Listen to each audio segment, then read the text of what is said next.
battu César et son armée sont aux portes de la cité.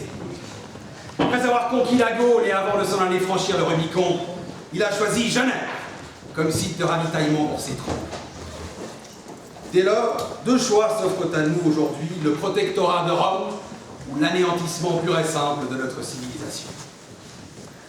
Avant de décider quel sera notre sort, César a voulu que nous organisions une joute oratoire hors du commun et naturellement en son honneur.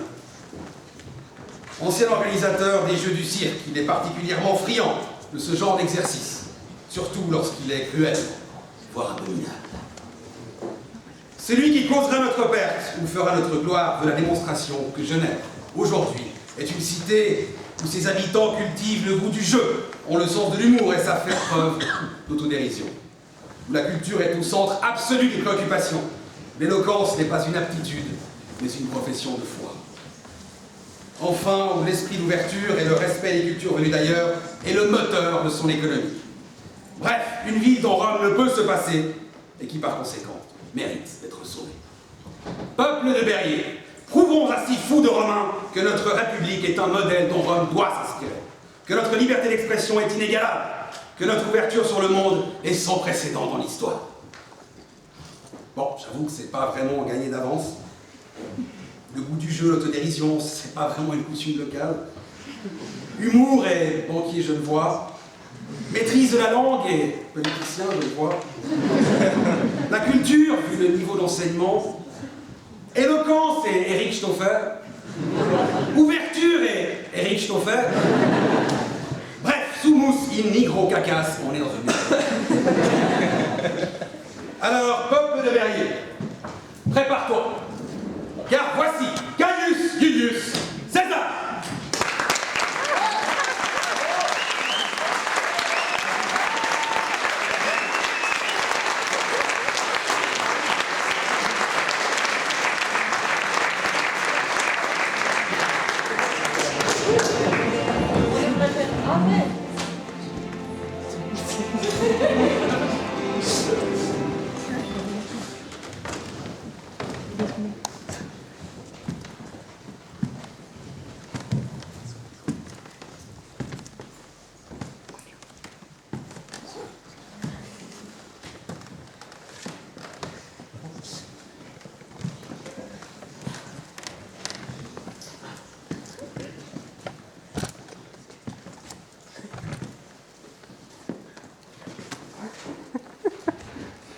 Sumus honorari adventum tuum Caesar, tibi gratias ago prohibidem presentia, vos consulem absoluti, optimum generali bellum Gallia. Pontifex Maximus Roma benedixit per Deus, representes magnificentia, potentia, admirationem splendore, intelligentia. Vestibulum ante ipsum primis orcis lucturus ultres posture cubia curare. Aliquam nibus Mauris ac Mauris sed petente pelestesque fermentum, quis aiutem iure reprenderit, esse hominem creaturarum superis familiarem, regem inferiorum. Super califragilis expeditosium. Rationis indagine, lumine naturae interpretem, stabilis fluxi temporis, mendicio angelum fecit. Quousque tandem abutere patienza nostra. Proveritatis aliundem. Par Jupiter, ta gueule. Oui, César connaît votre langue. Quand il le veut, César aussi sait être vulgaire. Mais cesse tes péroraisons en latin, c'est grotesque. Utilise plutôt cette langue vulgaire que le Gaulois. Ces barbares ne nous comprennent pas. Eh bien, petits allobroges, on dit que votre peuple est sale, puant, d'un esprit lourd et inculte. À vous de prouver à César que vous ne méritez pas d'être anéanti. Pour ma part, j'ai fait la guerre pendant de nombreuses années. Je dois encore franchir le Rubicon car Pompée me pompe. Dans l'intervalle, j'ai envie de me divertir. Proletario, as-tu quelques gladiateurs de qualité à me présenter? Oui, César. Tout d'abord, Fabien Gillot. C'est un éleveur de boucs qui vit dans les montagnes helvètes. Eh bien, petite helvète, tu es fort bel homme. Mais sache que quand bien même tu plais aux hommes, et aux femmes. Nul n'est aussi viril et aussi beau que César. Je te présenterai plus tard mon ami Nicomède, que tu connais sûrement de réputation. Ensuite, César, Sergueï Lakoutine. C'est un druide originaire des steppes du Grand Nord. Toutefois, je ne sais pas si les Sarmates savent tout simplement mongols. Le simple fait qu'il soit un druide suffit de justifier l'odeur pestilentielle qui règne dans cette pièce. Grégory Blagev. C'est un go envoyé en éclaireur par les armées barbares de l'Est. Il faut être bien simple d'esprit pour venir en éclaireur sous les terres de César. D'ailleurs, à son regard, son esprit ne semble pas éclairer grand-chose. Assieds-toi, idiot. César s'occupera de toi plus tard. Timothée Bauer. C'est un pêcheur de truites à l'amant. On l'a découvert qu'il flottait dans le Rhin, à moitié mort. Il a sans doute dû se gaver de cette nourriture teutonne, infecte, à base de graisse, de saucisses et de choux, qui n'ont pour effet que de causer des vents nauséabonds dans les rangs des troupes romaines. Romanos Gandamis. C'est un philosophe grec de l'école d'Athènes, venu enseigner l'art de vivre dans nos contrées. Tu es grec. Tu es philosophe. Tu es sodomite, donc.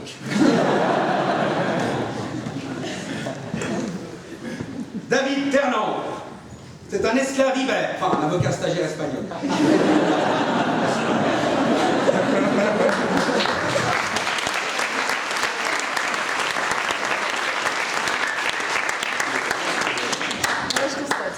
Je n'ai jamais compris cette coutume ibérique qui consiste à taper dans ses mains toute la journée et porter des casques avec des cornes aussi longues. Cela doit signifier quelque chose. Mitra Sorabi. C'est une princesse persane, dresseuse de chevaux. Enfin, une palefrenière perse. Une Perse, on dit des Perses qu'elles sont bonnes reproductrices. Je te livrerai à mes légionnaires plus tard. Ils n'ont pas eu de femme depuis 6 mois.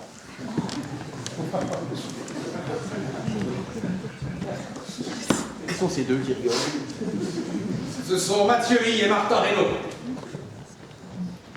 Des Lutétiens qui ont fui la Gaule et ont trouvé à Genève une terre de refuge. Ah, vos premiers frontaliers. Tu t'appelles I. Tu devrais t'appeler En. I et En. I en. I en. I en. Panemet circenses et asinos. Sachez que je connais fort bien la Gaule. J'y ai fait la guerre pendant 8 ans. Les Gaulois crient très fort. Et ce sont des piètres guerriers. Et ils sont lâches, tu connais Germain. J'ai assujetti récemment votre chef. Le chef de la tribu des Ardennes. Comment s'appelle-t-il? Versinger, je sais plus. Tu seras crucifié.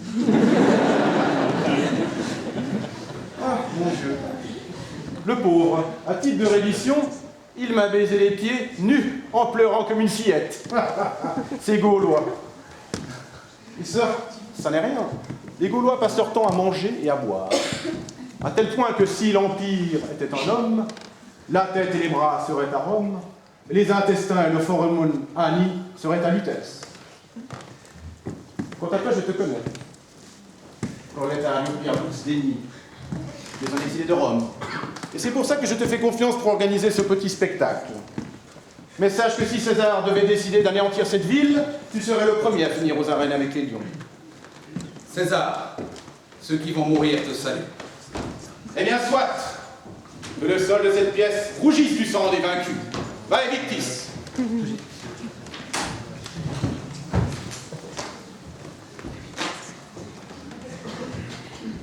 Ah, idiot.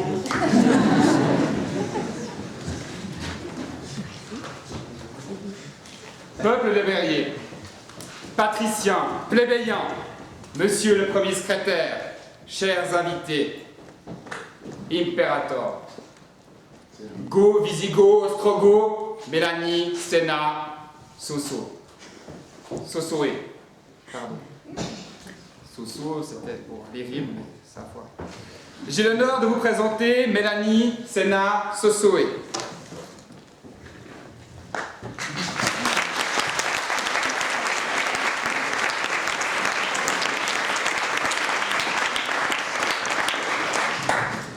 Frêle lettre de motivation, frêle CV, que dire? Il faut un peu d'imagination, Je vous invite alors en l'an 46 avant Jésus-Christ. C'était Panem et Circenses. JC, c'est Jules César. Pardon. Donc 46 avant Jules César. Très bien. Donc, imaginez-vous le Colisée. La ferveur de la plèbe romaine.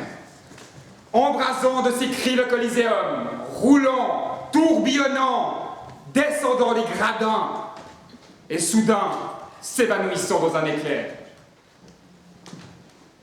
Elle tourne lentement, la porte immense est cloutée sur ses gonds. Chacun retient son souffle. Mais quel spectacle nous prépare Jules César? Ils sont là, dressés en ligne. Myrmillon, Rétière, éleveurs de boucs. Ils sont les pires gladiateurs que la Rome antique ait connus, tous issus de l'anus de Pluton. Mélanie Sénat se sourit.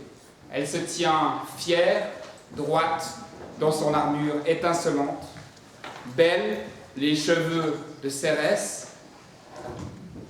On dit d'elle, et j'entends qu'on parle derrière, on dit d'elle que son père était un célèbre pilote de quadrige qui est mort dans un virage à Imola. On dit d'elle aussi qu'elle est la fille d'Hannibal. Hannibal de Carthage, évidemment. D'autres encore disent qu'elle est la fille de la Gorgone en personne. Peu importe, elle est là pour verser le sang des gladiateurs. Son sujet, 2012, l'Empire. Tu as la parole. Bien, voyons ça. Patronne, as-tu reçu l'autorisation de ton pater familias pour te présenter ici? Il me semble que tu t'es révolté contre les dieux de ton foyer.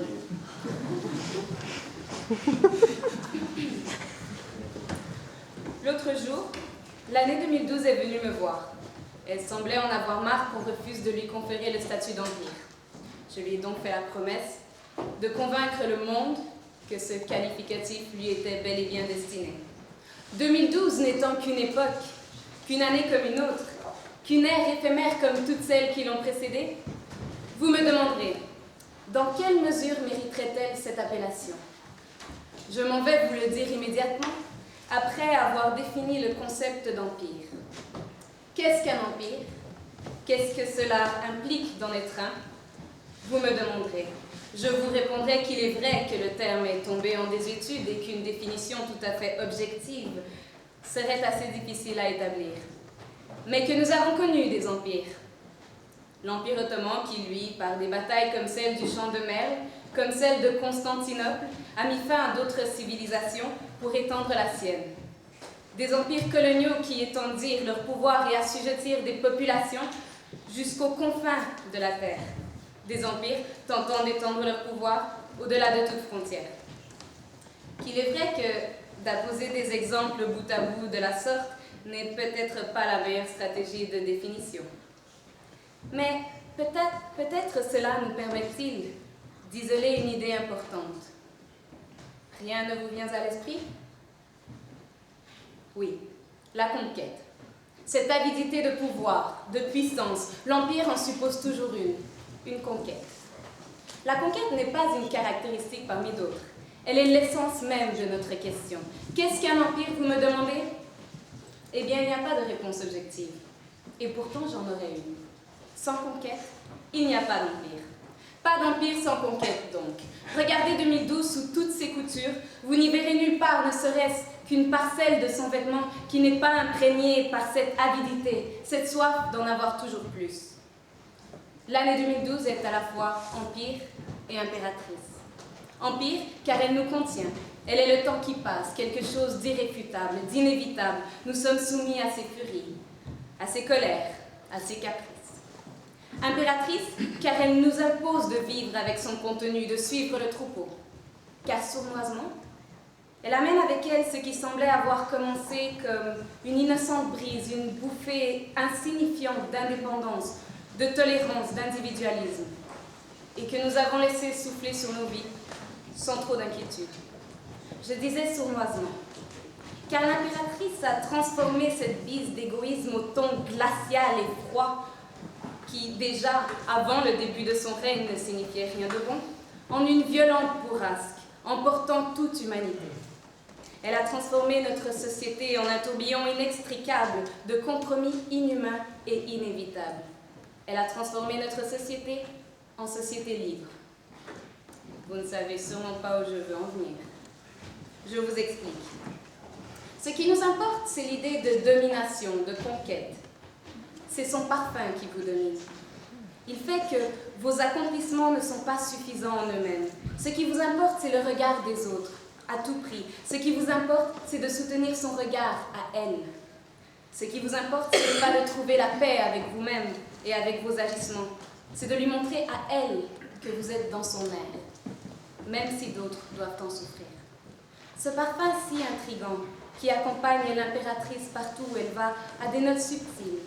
Il vous donne envie de posséder la femme qui le porte, car elle est belle, de ces beautés étranges qui vous donnent l'impression que c'est elle seule qui contient ce dernier élément nécessaire à votre accomplissement. C'est elle qui nous pousse à nous soumettre à tous ces agissements sans fondement, à être les premiers à vouloir démontrer au monde notre supériorité. Non pas par nos actes vertueux, mais par des façades mensongères. Prêt à attendre des heures, voire des jours devant une échoppe pour au moment de l'ouverture se ruer vers l'entrée, se piétinant tel un troupeau de hyènes enragées. Dans le but de quoi? D'avoir plutôt que d'être, de soigner son image plutôt que d'entretenir sa vertu. Elle est intouchable. Vous voulez la posséder et dépenseriez des fortunes, juste pour qu'à sa vue, tout le monde se retourne et vous acclame, vous tapotant l'épaule, en vous félicitant avec respect. Mais jamais elle ne sera vôtre. Elle est intouchable. Vous voulez que, quand vous marchez dans la rue, son parfum vous suive comme une aura, donnant autour de vous l'impression que vous êtes un être complet, une impression d'achèvement qui poussera tout le monde à la recherche de ce que vous dégagez. Mais c'est vous qui la suivez, elle et ses attraits mystérieux. C'est toujours le moment où vous aimeriez prendre sa main qu'elle disparaît au détour d'une ruelle. Jamais elle ne sera vôtre. Elle est intouchable. Et puis parfois, elle s'assoit en face de vous, et vous voyez au fond de son regard cette flamme chaude et confortable. Cet endroit que vous recherchez sans arrêt. Mais il est au fond de son regard. Elle vous fixe et ses yeux sont doux et beaux. Vous aimeriez vous y perdre. Et c'est dans ces moments qu'elle se lève et repart. Et dans votre frustration, vous vous consolez par diverses acquisitions qui, au bout du monde, font souffrir de pauvres gens. Vous exigez que vos moindres caprices soient exaucés et vous préférez oublier que votre conduite privera vos propres enfants de ces mêmes consolations. Elle vous tient par les tripes, vous l'avez dans la peau et vous la partagez avec le temps et les gens. Mais elle n'est à personne, elle est intouchable. Elle vous domine, tout le monde la veut, mais personne ne peut l'atteindre et pourtant, elle gouverne vos vies. Vous êtes dans son empire, elle vous a conquis contre votre gré. Elle est impératrice. La voilà d'ailleurs en train d'enfiler un nouveau manteau. On l'appellera 2013, mais son parfum sera le même. Il vous dominera tous, chacun de vous. Vous êtes tous conquis contre votre gré. Et voilà pourquoi l'année 2012 mérite son nom.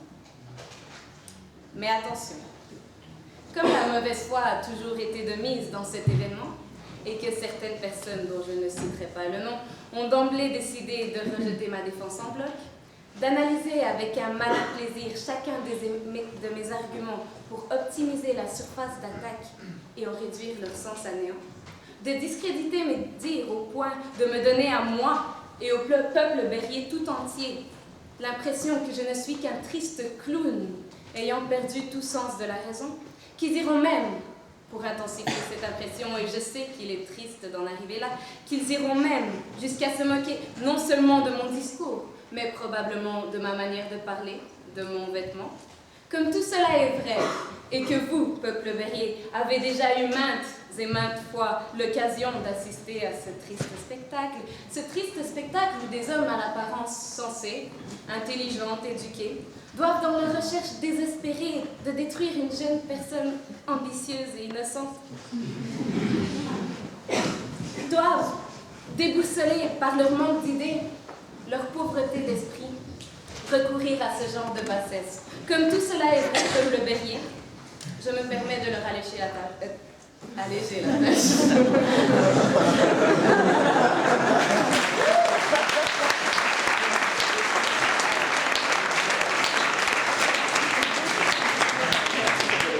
César t'en sait gré par avance.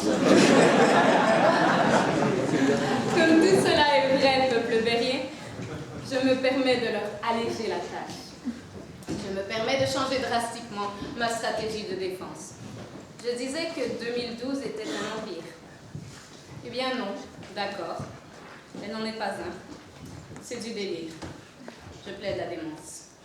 Je disais donc que cette folle dingue était venue me voir, et elle a eu le culot de me demander qu'on lui concède le qualificatif d'empire, chose que je trouve d'un ridicule étincelant, et qu'en plus, elle s'attendait à ce que je la défende.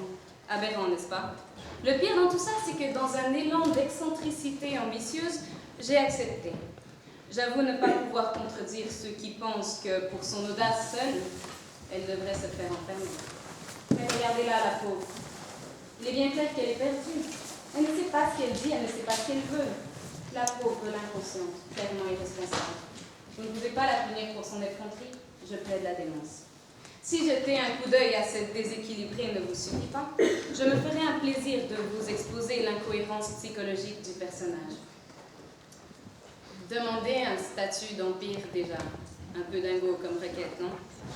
Oui, 2012 nous apporte cet air où les gens prônent l'amour, la paix, l'unité, dans de jolies salles, bondées de belles personnes, en beaux costumes et en belles cravates, qui discutent avec de jolis mots, si jolis, si chantants, si mélodieux. Et plus on chante, plus le sang imbibe la terre. Je disais dingue, c'est même grotesque. Vous ne pouvez pas la punir. Elle est détraquée, clairement irresponsable, oui.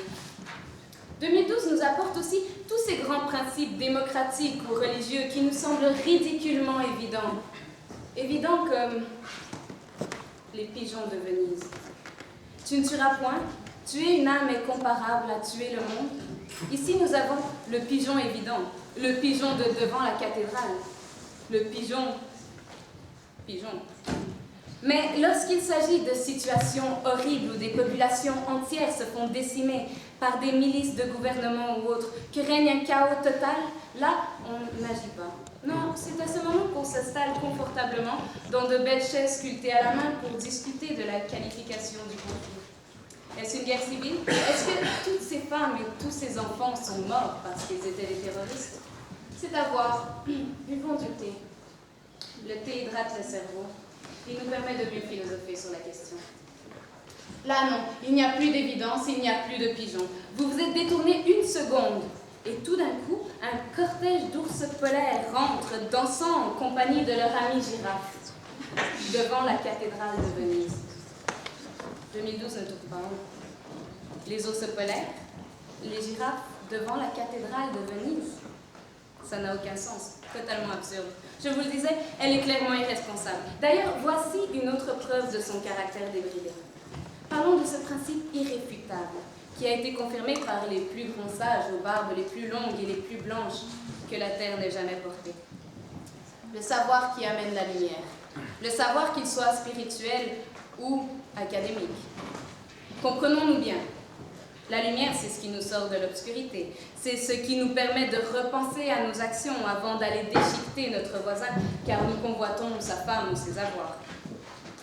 Ce savoir d'ailleurs qui nous permet d'avoir encore sur cette terre de petits coins de paradis où les gens réussissent à nager en gardant la tête hors des ténèbres.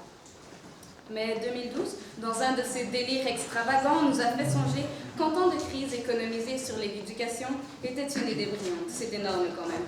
Sérieusement, regardez-la. Inconsciente, vous ne pouvez pas la punir. Clairement irresponsable. Et comme si, de par ses comportements d'énergumène, elle ne nous poussait pas déjà à des écarts farfelus, irrationnels, violents, délirants. Elle s'est dit que comme cadeau de fin d'année, elle enverrait dans un endroit où les gens semblent, en règle générale, pouvoir survivre en résistant à cette envie bizarre de s'entretuer. Elle s'est dit que comme cadeau de fin d'année, elle enverrait Sandy, la tornade destructrice. Je plaide la démence. L'année 2012 est farfelue et je voudrais implorer votre grâce et votre clémence en ce qui concerne son cas. Personne ne lui a jamais montré le droit chemin. Pauvre déséquilibrée, vous ne pouvez pas la punir. Je plaide la démence. Maintenant, je vous invite solennellement à me détruire, moi et mon discours. Défoulez-vous, mais faites tout de même attention de ne pas vous faire passer pour ces tristes gens qui, parfois, ont la langue plus vive que l'esprit.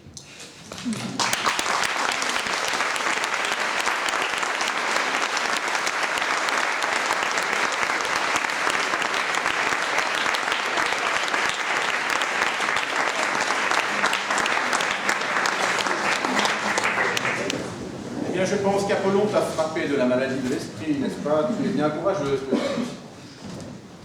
Non, je comprends mieux pourquoi les Bédouins mangent sans leurs femmes.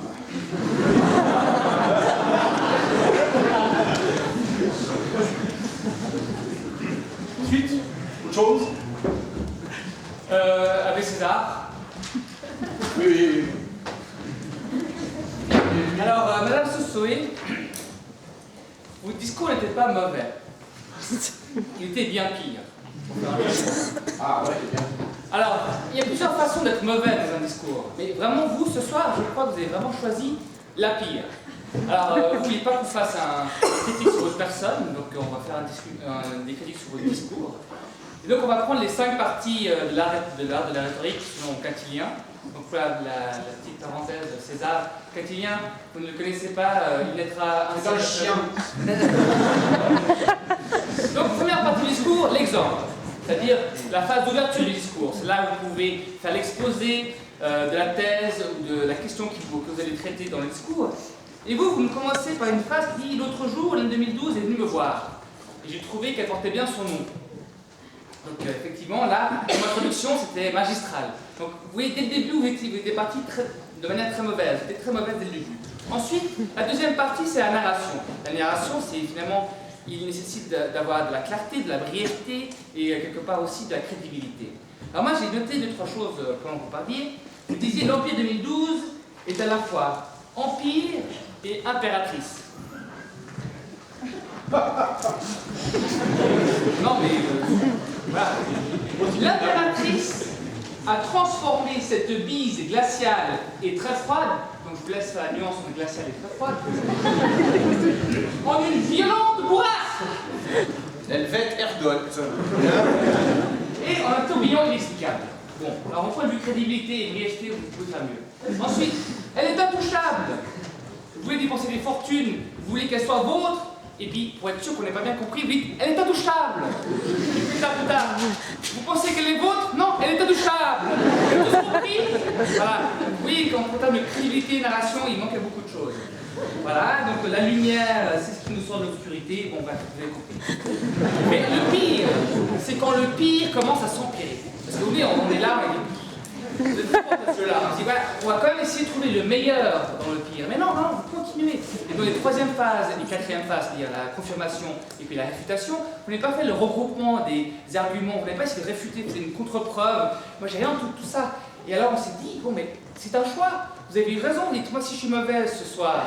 Autant que je sois dans le pire. Eh bien, c'est là le confirme. Voilà, parce que finalement, le pire, c'est le meilleur du mauvais. C'est une bonne stratégie, mais ça a marché parce qu'Albert a raison, la dernière phase du discours, la conclusion, la phase finale du discours. Là, vous pouvez emporter la conviction du public. Hein, vous finissez par dire, bon, mais buvons du thé, elle va être du cerveau, et puis il va falloir que les éléphants, et puis les girafes, et les ours polaires débarquent. Bravo, bravo, bravo. Mais quelque part, je pense que je suis responsable de ce qui vient de se passer, Madame Sosoé, parce que quand j'ai vu dans votre CV que vous disiez que vous étiez porte-parole aux conventions de la jeunesse luxembourgeoise, je me suis dit, voilà, elle est capable du pire. Et souvent, quand on pense au pire, ça finit par arriver. Donc je suis responsable. Et tout ça, en fait, pour vous dire que l'homme et la femme est capable du meilleur comme du pire. Mais ce soir, dans le pire, Madame Sosui, vous êtes la meilleure.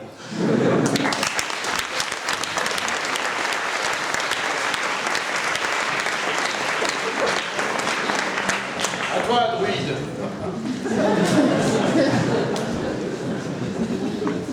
Disons donc.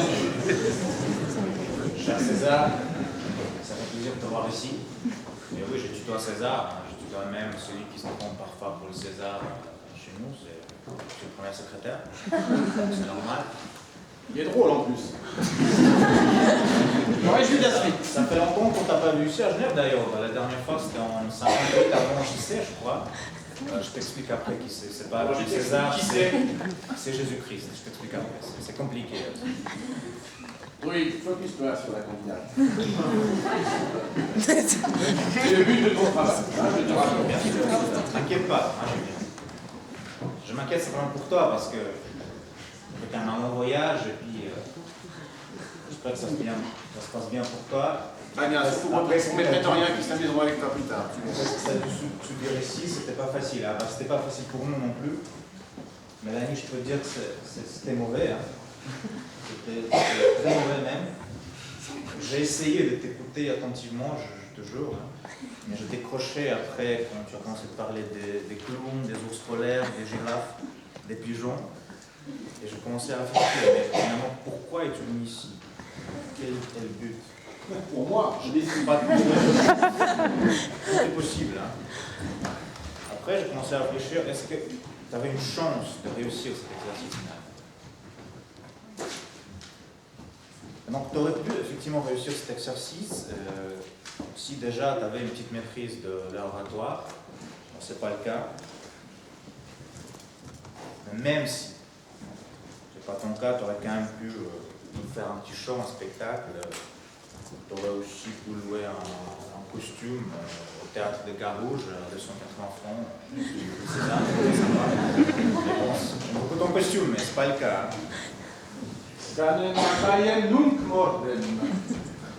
Tu aurais aussi, par exemple, pu être célèbre ou être une star nationale, internationale, locale. Par exemple, si Angelina Jolie vient de parler d'hypothèque légale ou de l'élection parlementaire en Ukraine, nous, on le fait volontiers. Hein. Mais ce n'est pas le cas. J'aurais su venir d'une grande ville comme Londres, Miami ou Paris. Paris, c'est encore mieux. Parce que nous, à Genève, on adore les Parisiens. On les estime beaucoup. Et on pense toujours qu'à Paris, il y a des choses qui se passent, qui savent des choses que nous, on ignore, même si à Paris, il n'y a pas grand-chose qui se passe, c'est la construction de la Tour Eiffel. On passe aux touristes, tous ces Chinois. Bon, ça, c'est une autre histoire. Bon, c'est pas le cas. En tout cas, c'est vraiment un barrette, tu viens de Luxembourg. Moi, je peux te dire, j'étais au Luxembourg, et puis Genève, à côté, c'est carrément Manhattan. Donc, ton cas me paraît quand même assez désespéré. Hein. Je suis désolé de te le dire, mais je vais quand même essayer de t'aider. Je vais te donner un bon conseil. Un bon conseil, je pense que tu peux utiliser dans le futur. C'est un conseil très simple. Et puis, Mélanie, la prochaine fois, essaye quand même de rester à la maison.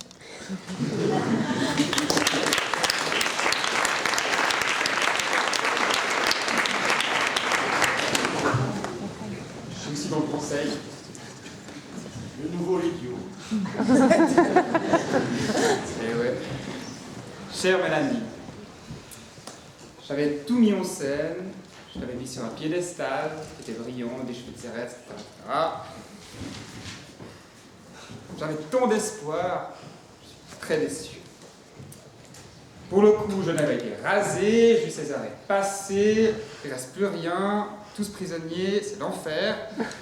Fabien Gillot, l'éleveur de boucs, donc lui, il est avec Mitra Sorabi dans une sorte de maison close au fin fond de Rome. Monsieur le premier secrétaire, il était dévoré par les lions, la dernière chose qu'il a faite, c'est crier comme une fillette. Le druide slave, il a été écartelé sur le forum, l'odeur, on n'en parle pas. S'agissant de Libère, du grec, Ça dégoûte. de surcroît, et moi-même, ainsi que du Teuton, et moi-même, nous sommes dans une sorte de geôle, et nous allons bientôt être mis dans le cirque pour à notre tour nous battre. Face au bourreau, évidemment, Libère et le teuton sali, une sorte de paella bratwurst à la bière, ignoble. Le grec, philosophe et sodomite, fait des avances au bourreau. Moi, de mon côté, je suis à genoux dans un coin et je pense à toi. Je me dis, qu'est-ce qu'elle aurait pu faire pour sauver la face et sauver Genève? Sur le fond, pas grand-chose. Toutefois, tu parles de conquête, d'impératrice, furie, caprice, impératrice ambitieuse, domination, liberté, beauté étrange. Là, tu touchais quelque chose, tu avais quelque chose. Il fallait insister, chère Mélanie, pour sauver Genève de la dévastation. Il fallait insister. S'agissant de la maladie et de la démence, je reviendrai là-dessus pour notre cher ami Charles-Louis, mais l'amour, le caprice, les impératrices, tout ça, ça parle à Jules César, n'est-ce pas? Cléopâtre, mais quelque chose. Tes affaires, idiot. D'ailleurs, je vois que quand tu parles de sexe, ton regard séduit. Enfin, C'est pas faux. que d'un côté, hein. Encore ça. Bien, reprenons. Mélanie, lorsque je vous regarde, ce regard félin s'éteint allé rappelant les bords du Nil, le sable chaud, les pyramides. Et votre nez, Mélanie, n'a d'égal, que celui de Cléopâtre. J'y vois toute la beauté d'une reine. J'y vois donc toute la beauté d'une reine qui, pour sauver un peuple, peut se sacrifier. Imaginez 2 secondes la scène. Palais d'Alexandrie, 5 étoiles, la classe, vue sur le phare, lumière tamisée. Le sable chaud ne manque que le légionnaire. Mélanie, Sénat Sosoé, Nuisette, François Vierge de Salamanque, magnifique, Jules, traditionnelle toge blanche immaculée, laurier sur la tête, regard conquérant, surtout 6 mois de campagne sans femme.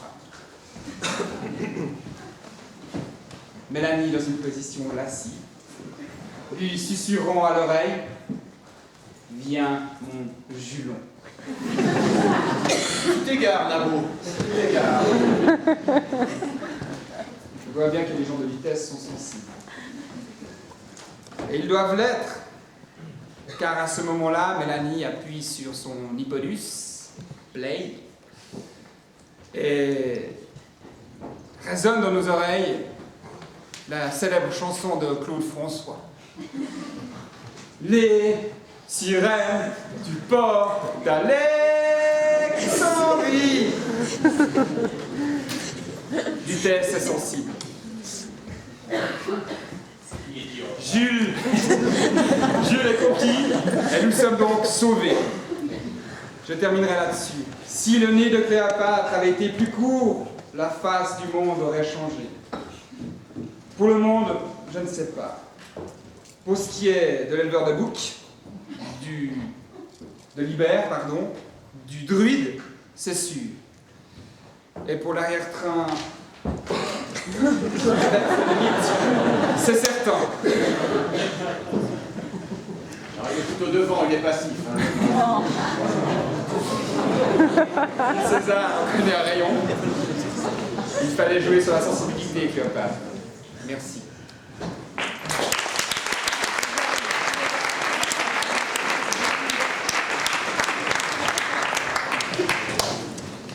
Alors, Mélanie, c'est une bonne candidate, parce qu'elle a tout de suite compris le but de la Berrier.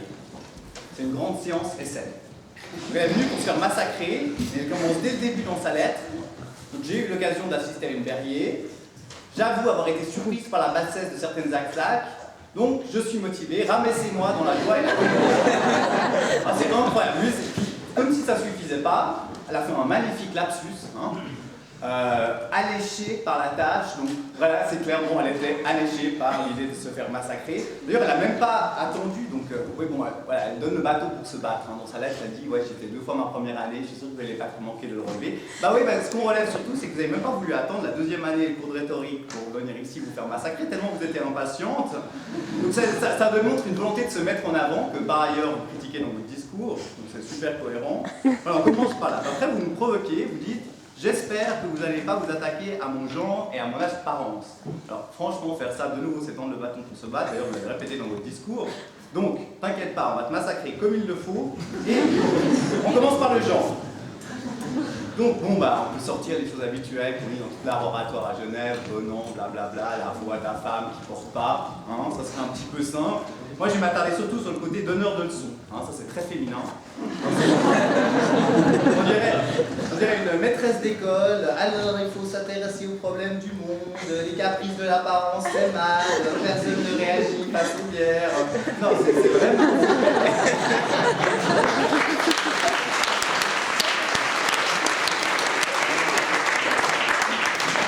Si on passe à l'apparence maintenant, hein. Alors je pense que hier, tu as regardé la télé, tu as vu Michelle Obama, tu t'es dit, je vais faire etc. Voilà. Hein. Bon, on comprend de nouveau avec le CV un peu mieux pourquoi, parce que tu essaies de faire des œuvres humanitaires comme elle. Mais par contre, tu fais des œuvres humanitaires bizarres. La fondation Raoul Rollereau et leur action humanitaire pour qui je me sers du Burundi. Franchement, je pense que pour ta future carrière de first lady, enfin, il faudrait essayer de prendre des choses plus porteuses. Hein. Il y a plein de choses bizarres dans ce CV, mais on va s'attaquer un petit peu au fond. Hein. Alors dans ton discours, tu commences par définir des concepts chiants. Donc, définir ce que c'est qu'un délire. Après, tu t'attardes à faire de la méta-réflexion sur la stratégie de définition que tu as adoptée. Ça t'intéresse, c'est juste César? Tu s'amuser à ce combat? Non, c'est catastrophique. Pourquoi il parle comme ça, celui-là? C'est ça. Il est comme ça. C'est à la mort. Mère des ancêtres, j'en suis vraiment Merci. Ensuite, tu fais même un historique de l'actualité de 2012, un peu en simplifié, on se croirait à la TSR dans les derniers téléjournaux avant le Nouvel An. Mais c'est fait avec le tour de France Culture, mais sans le fond. Alors, il ne reste pas grand-chose. Donc après, oui, tu critiques que ce qui compte, c'est le regard des autres, blablabla, dans cette année 2012, mais tu viens ici te presser à faire une plaidoirie devant une grande assemblée. Il ne faudrait quand même pas cracher sur le tas sur lequel tu es assis. Bon, alors voilà. Ensuite, le fond de ton discours, c'est la démence d'une année. Mais ça n'a aucun sens. Puis des fois, tu défends l'année 2012, mais on ne l'a pas accusé. Hein, mais il y a un problème.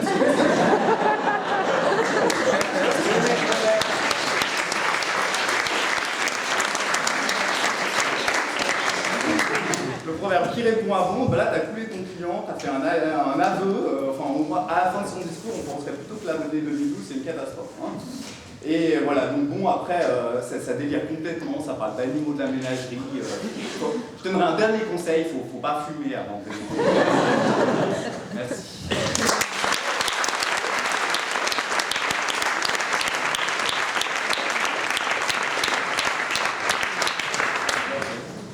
Allez, philosophe.